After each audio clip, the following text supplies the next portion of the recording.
Hi, and welcome to the Engineered Mind podcast, a podcast about engineering, AI, neuroscience, and other interesting topics of life to educate and inspire people all around the world. I'm your host, Jousef, and for this podcast, I welcome Chamberlain and Lisa Widman, both from the human resource team at SimScale. SimScale is an engineering simulation platform that is revolutionizing the way engineers, designers, scientists, and students design products. The SimScale platform is accessible completely via a standard web browser, harnessing the power of the cloud and cutting-edge simulation technology to build not just another simulation software, but an ecosystem in which simulation functionality, content, and people are brought together in one place, enabling them to build better products. Founded in 2012 in Munich, SimScale is comprised of a talented team of engineers, computer scientists, and mathematicians who are dedicated to make simulation technology accessible to everyone. Ladies and gentlemen, and now here's my conversation with Chamberlain and Lisa Widman. So today we want to talk a little bit about SimScale and how HR manages applications and all these kind of things. So maybe you can first introduce yourself. Well, first of all, thank you so much for having us. I think this is very exciting to share with the community. I'm Lisa. I'm the recruiter at SimScale. I've been at SimScale for about 2 months now, so I'm fairly new to the company. However, very, very excited to be part of SimScale. Before joining the team, I was working as a freelance trainer and doing intercultural trainings and language trainings, while also graduating from LMU, from the local university, with a master's in intercultural communication. So yeah, very excited about different cultures, which obviously is a very important part of intercultural or international recruiting as well. Cool. Mixed career, started as an engineer and moved into HR, where I've specialised for the last 15 years, a little bit longer, as you can see from the grey hairs. And I've now been at SimScale for about 12 months and the head of HR. And I'm looking forward to the conversation we can have today. Perfect. Excellent. So first question I want to start with, and I think would be very interesting for all the guys listening to the podcast. What do you need to know when applying for SimScale? Like about the company in general, what would you recommend? What's your recommendation for that? I mean, the first recommendation is really know what you're applying for. Yeah, we get a lot of applications come through that seem relatively random. The skill sets don't necessarily match what we're looking for. So the first tip I'd give anybody applying for any job, whether that's SimScale or another organisation, is really read through the job spec. What is it the employer is looking for? And start asking yourself the questions about how your skill set and your experiences and qualifications over the years actually match what that employer is looking for, because at some point we're going to ask you about it. And so I would definitely say that's the first point that I would start to consider, is where, to make sure that you've got the right skill set for the job you're applying for. Know the job you're applying for, and then start to put together a professional application for that specific job. Mm-hmm. Lisa, any more impetus from your side? Yeah, what I would definitely add is making sure you learn a little bit about the company. Obviously, I mean, we're looking for candidates and for people who are excited and passionate about SimScale. Every now and then it happens where I have interviews and, I can tell the applicant has not, read anything or has not, even taken a look at our website. So I really, really recommend, learning a little bit about SimScale. What are we doing? I would definitely recommend that, to anyone applying to pretty much any company. Mm-hmm. Sounds good. When applying, what is the biggest misconception or misconceptions people have when applying for SimScale? What do you think?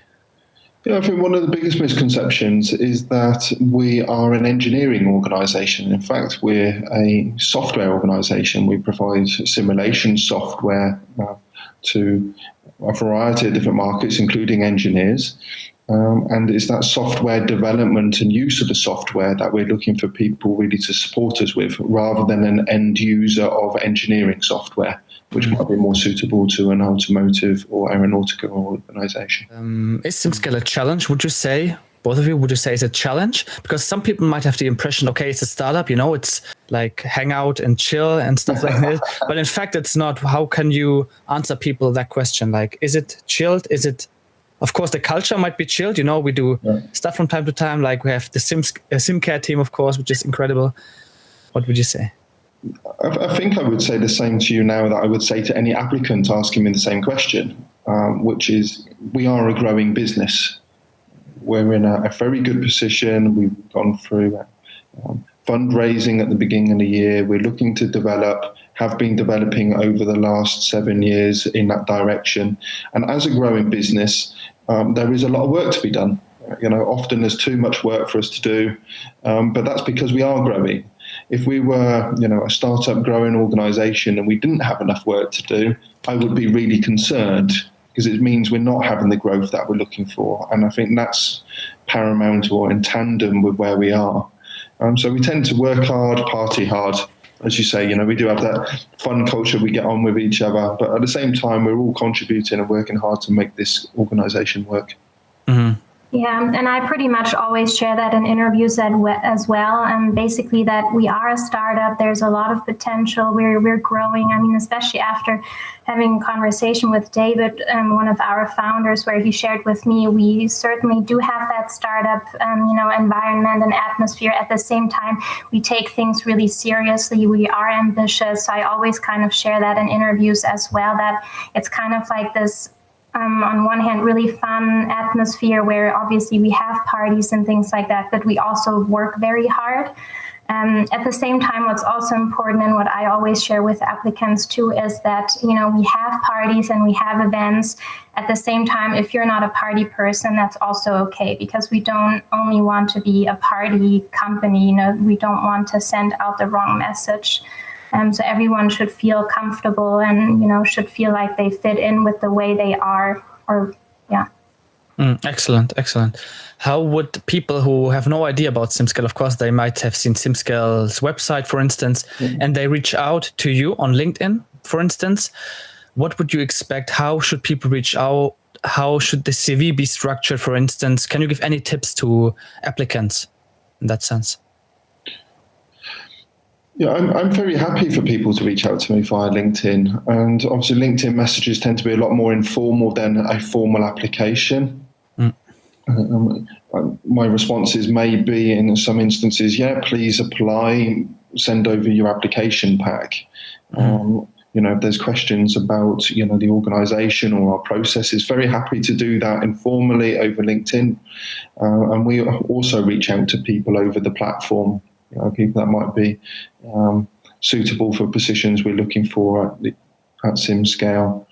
But from the applicant, it comes back to the key question you said at the beginning: what preparation would you recommend? I think even if we have had an informal discussion over LinkedIn, make sure that your application documents are professional. Spend time working on those documents. Remember, those documents are presenting you as an individual. And if there's lots of spelling mistakes, formatting errors, it looks very random in the way that is presented, that's not presenting you in the best light. And so I would always suggest and recommend at that stage, make sure you've got the most professional documents you have, get somebody to proofread them for you. There's many services out there on the market, professional people that are happy to look at your application documents and help you improve them and align them to show your true strengths. I think that resonates through and helps show that you value your own application as much as the position that you're applying for. I'll always remember towards the beginning of my career, I worked at Rolls-Royce Motor Cars. And somebody, that day we didn't receive lots of applications per email. It all came by hand and by post. And one gentleman, he sent in an application They almost had been leather bound, and the paper quality and everything resonated and looked like it was a Rolls-Royce document. The person had obviously done their research. Andreas was his name. I still remember him now, and he's gone on to have a very good career. We did end up employing him. But his application pack was so strong, it resonated with not only his skills and qualifications, but with the image of the organisation that he was applying for.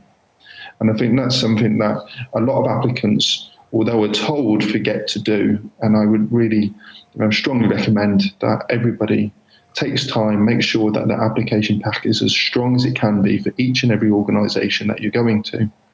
SimScale is slightly different to Rolls-Royce motor cars. We're in different fields. We've got a different brand image, a different look. That application pack wouldn't sit right with SimScale, but for Rolls-Royce it did. I think if Andreas was putting in an application to SimScale, I'd be happy if he did. Then I'm sure he would align his application pack appropriately. Mm-hmm. Yeah, I definitely agree with that. What's also, important, especially for international applicants, there are different formats depending on the country where you're from. What we're looking for is not a typical, let's say German CV. It doesn't have to have a photo on it or anything like that. Even your birth date. There are things where you don't have to, only because we are located or based in Germany, it doesn't have to be a typical, German resume if you Google. So I don't think we're necessarily looking for that. And that's, I think, really important to emphasize.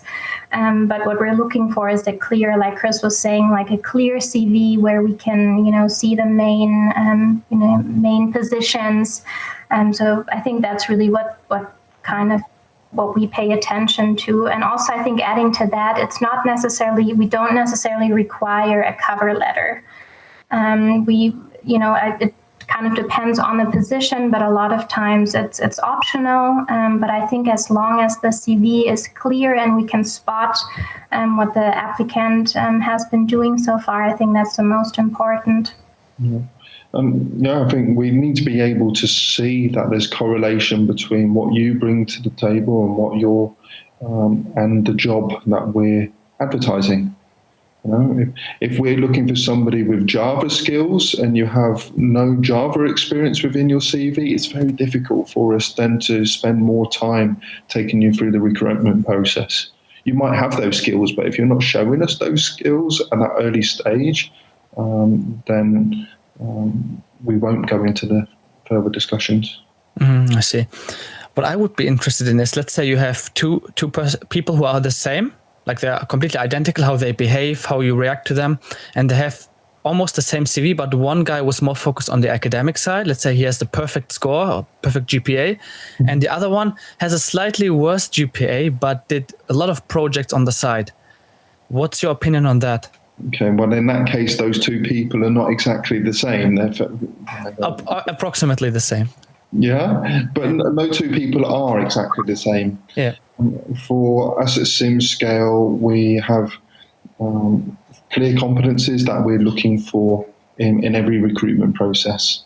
Okay.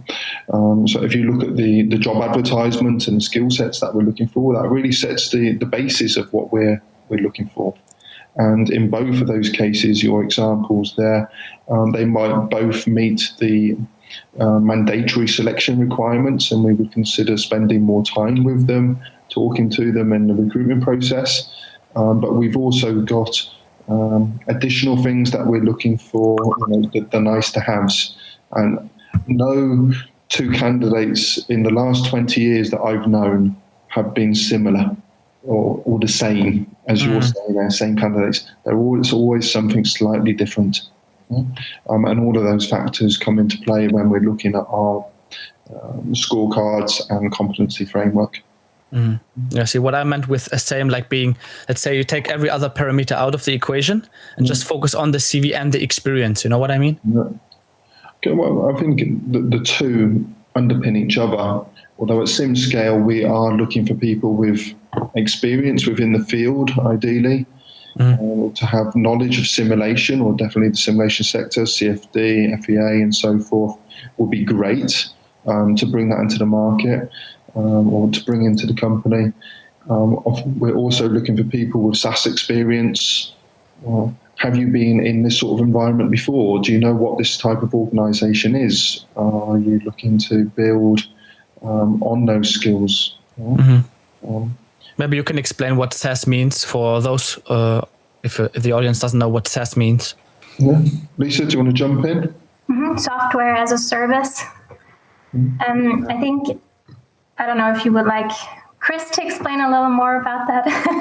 That's fine. I mean, just explain the term, because someone might be not familiar with SaaS. So yeah, effectively it means that we provide a software which can be signed into via any browser in the world. It's a cloud-based software, and that software allows you to undertake a service. Yeah?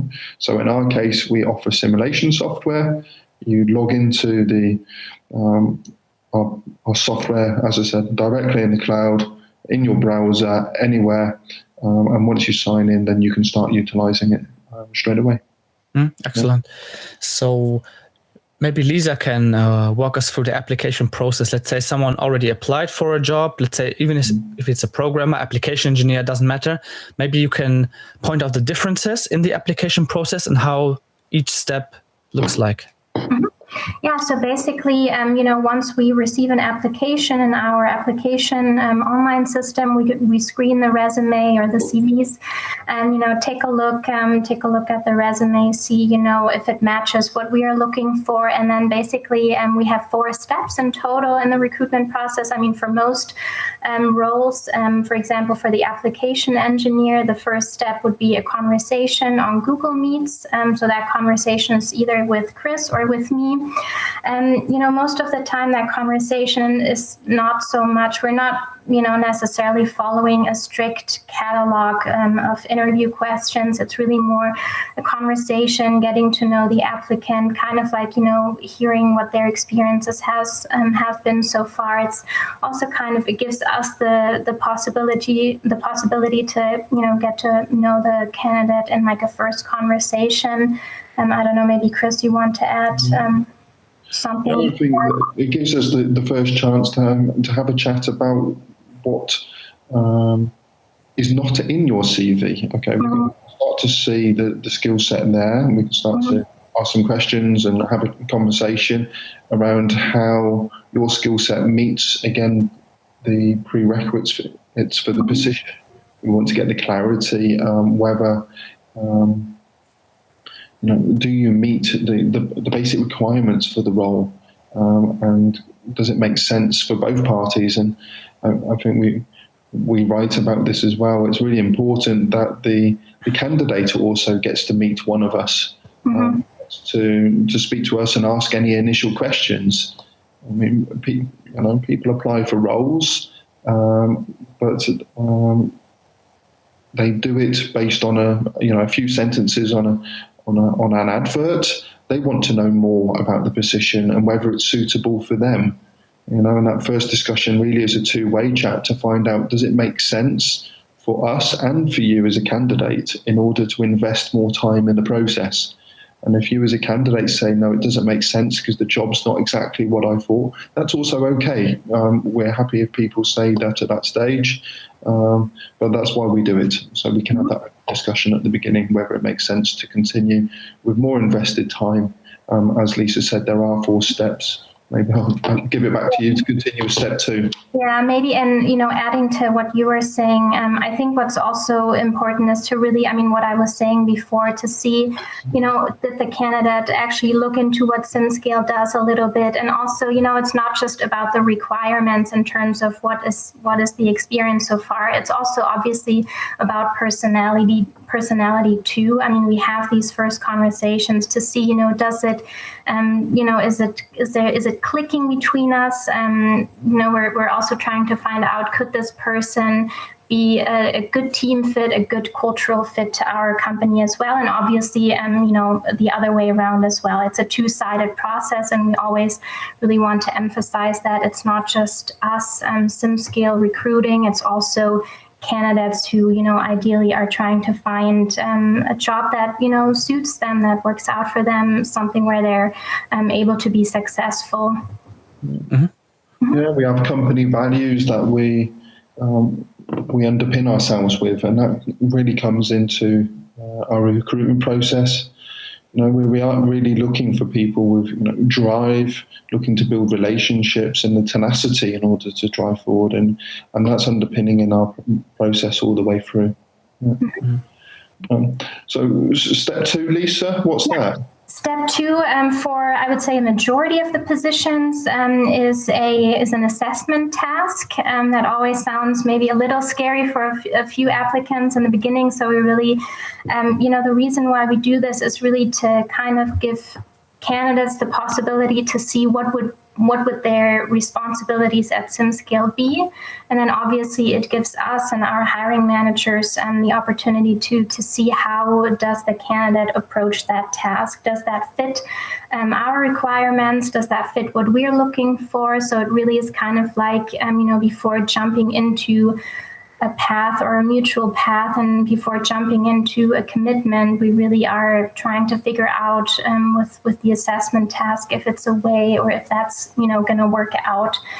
So it's once again also not just for us to see how does the applicant approach that, it's also for the applicant to see would this be something that I could imagine doing in the future.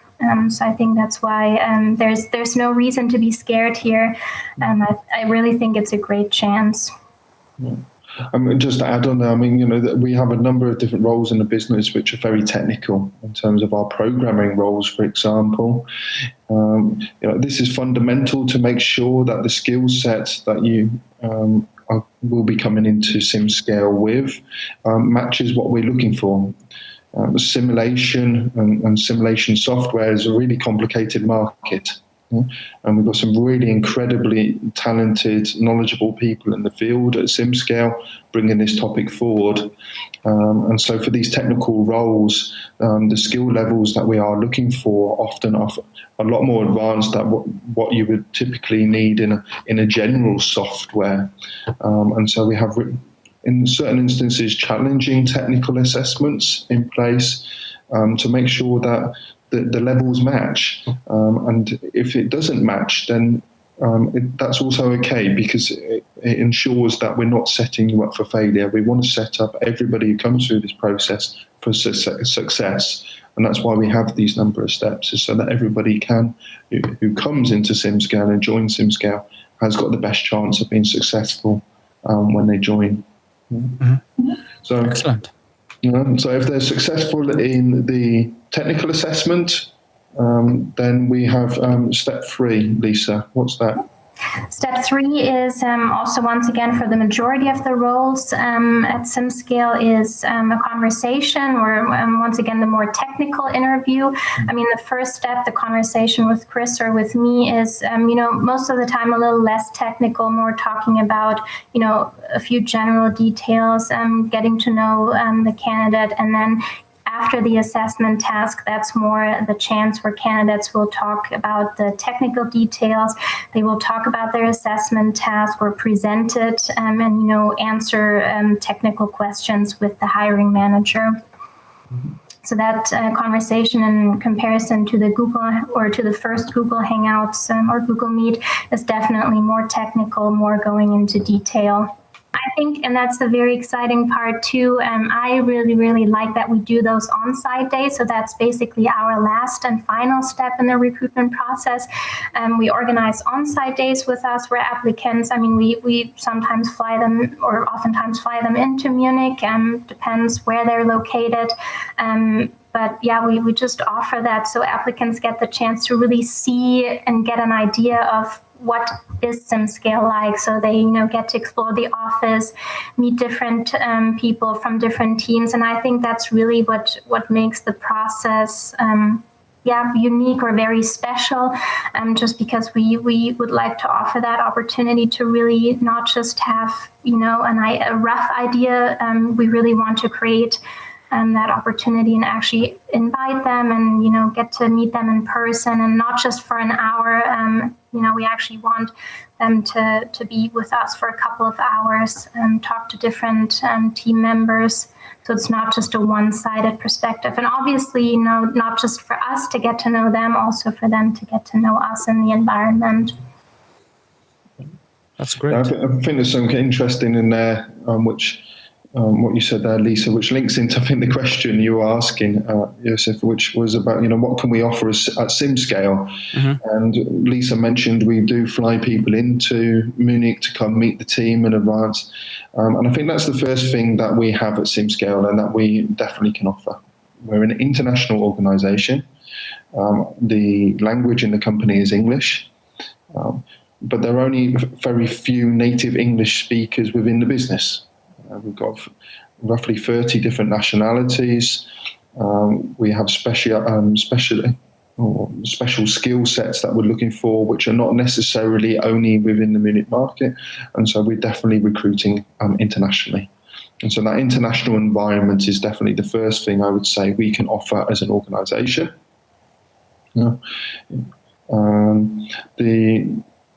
I think the second thing that we can offer is the opportunity to grow. There's definitely scope for growth, not just in the administrative roles, but in obviously very technical roles.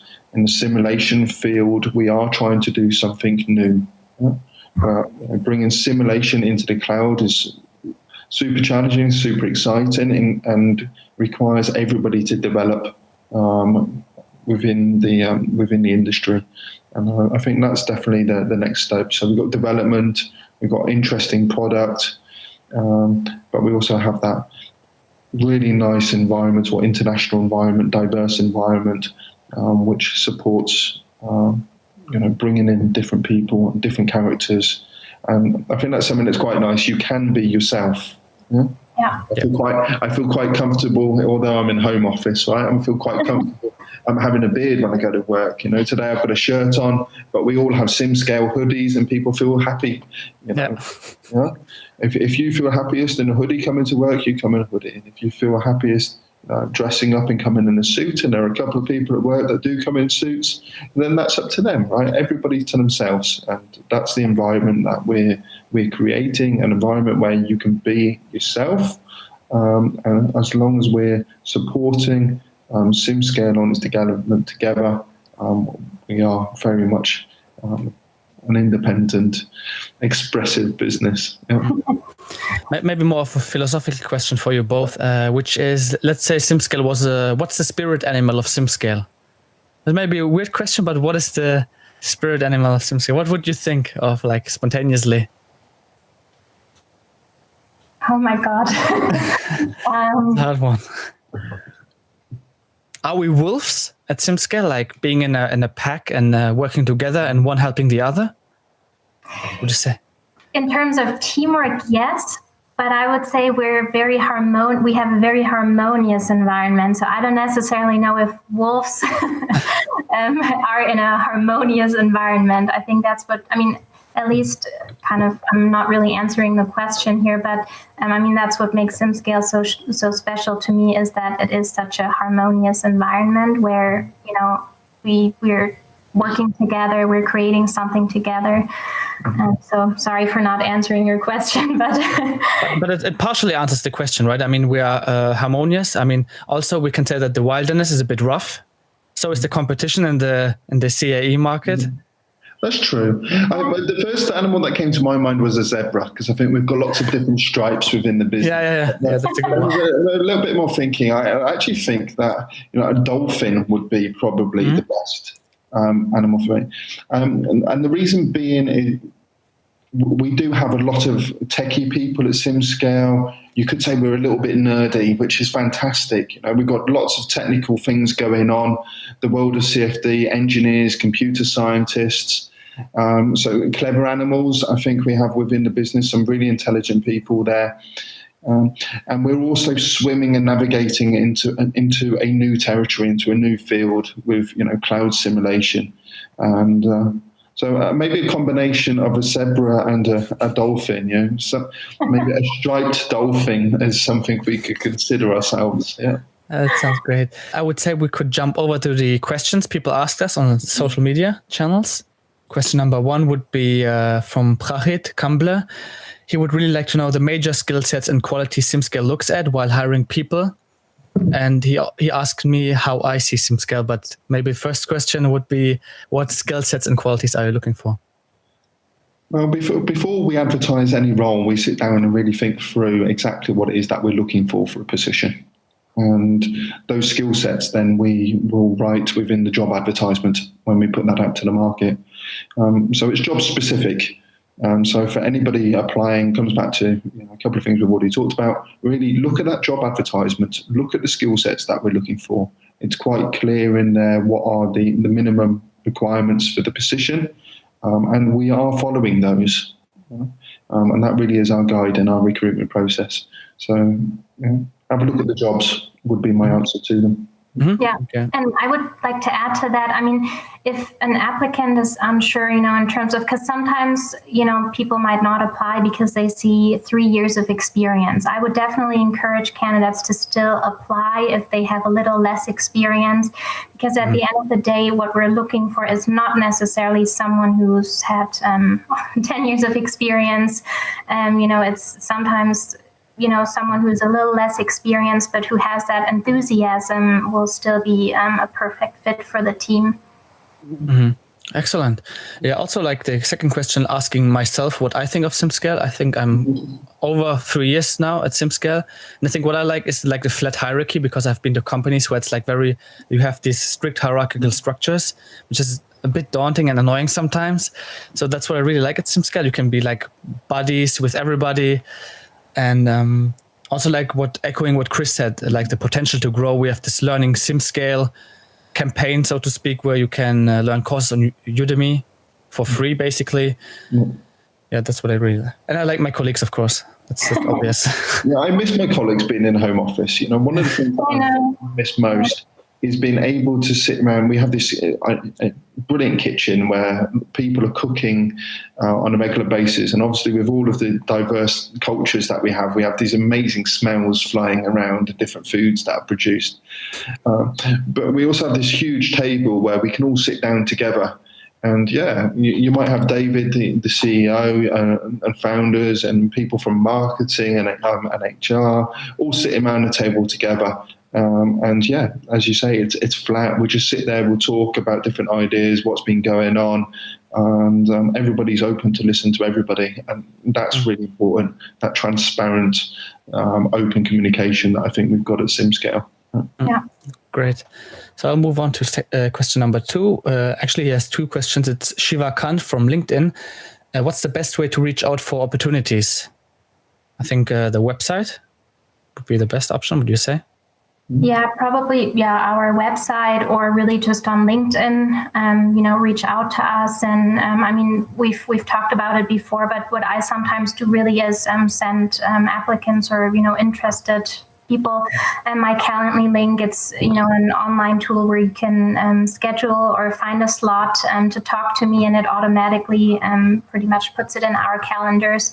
So, we're also very open to having conversations with applicants or with people who haven't really seen a certain position on our career site. We're really open to having, to receiving initiative applications, or just, to having a conversation, see, is there something where we could, is there something that we could find, maybe not for now, even for later. Definitely we're open to having those conversations as well. Yeah. The best point is www.simscale.com/careers, and there'll be a link underneath, won't there, Jousef? Yeah, of course. No worries. The second question from Shiva Khan would be what we already answered, what Chris said. What skills are you looking for? That's what we already answered. So the last question we have from a familiar person, Megan Jenkins, and she asks, what is the most difficult part of your day? Who's the question orientated to?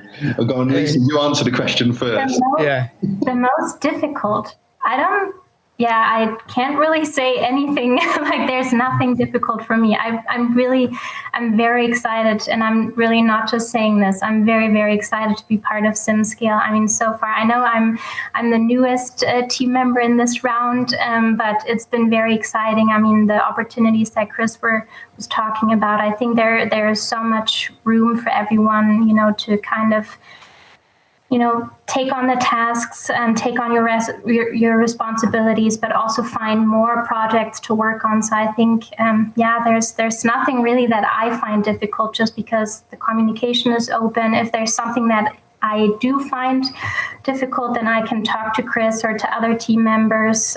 So I would say for me, nothing really difficult. I find it exciting, and I'm very happy to be part of SimScale. Cool.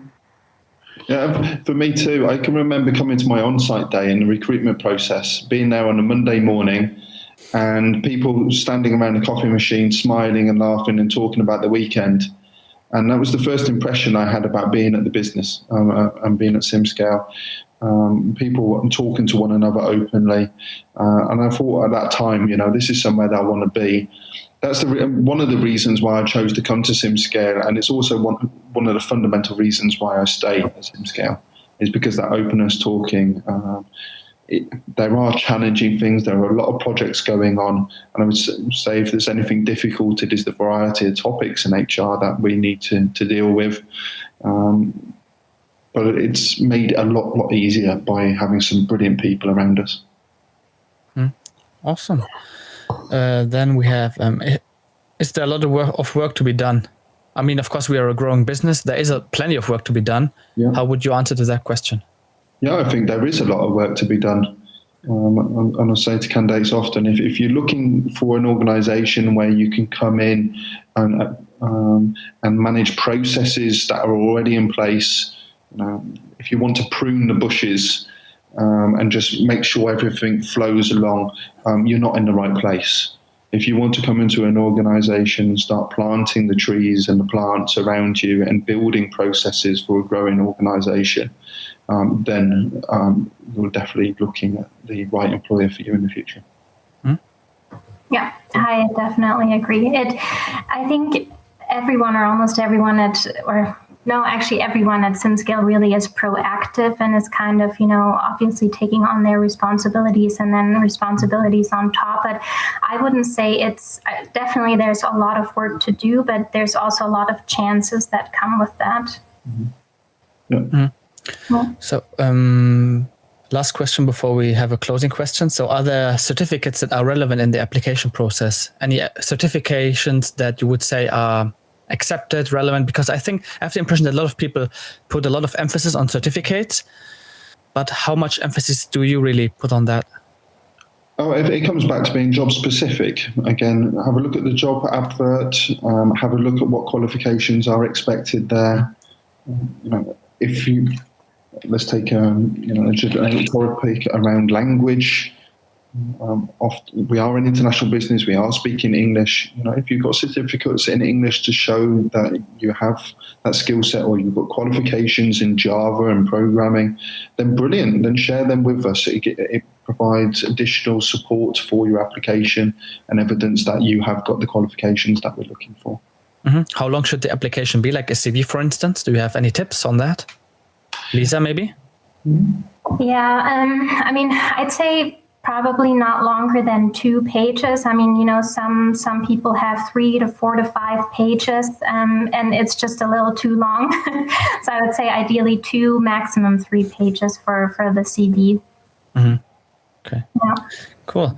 So my last question would be something not about SimScale itself, but you as a person, because it's not about only SimScale. I want to know more about you as a person. Mm-hmm. So I'll start with Lisa. So the question for you both is, let's say the phone rings. That's a question I like to ask. And you pick up the phone and then there's 18-year-old you on the phone. What are the three advices you would give to yourself? Or what would you change, going back, maybe if you could go back in time? Probably first and most importantly, I would tell myself, be patient. It's all going to work out. Be patient, try to relax. I think that's really like probably the three. It's kind of like all the same, where I would probably, because I'm a very restless person. I mean, it's a good and a bad thing. Good thing because it has allowed me to travel a lot, to explore the world. But at the same time, that restlessness can also be a little negative because I'm very self-critical with myself. So be patient, don't be too self-critical, and I don't know. That was only two. Oh, that's good. That's good. Good input. Yeah. What would you say, Chris? That's a long time ago. I was 18. I'm really happy with how I've spent my years. I'd say, and definitely wouldn't make any fundamental changes. I think one thing that I've learned along the way, though, is acting is better than sitting around doing nothing. Yeah, definitely. Just telling my 18-year-old self, look, just act. It might be the wrong direction. Learn from it, make mistakes, and then just keep on acting again. And I think I was maybe a little bit older than 18 when I learned that that's key to moving forward. And so maybe giving that tip back to my 18-year-old self would be a good one. That's great. Awesome. Very good closing for this podcast. I would like to thank you so much for being part of this podcast, and we'll see each other hopefully soon in the office again. Yeah, I look forward to it. See you soon. Yeah. See ya. Bye-bye.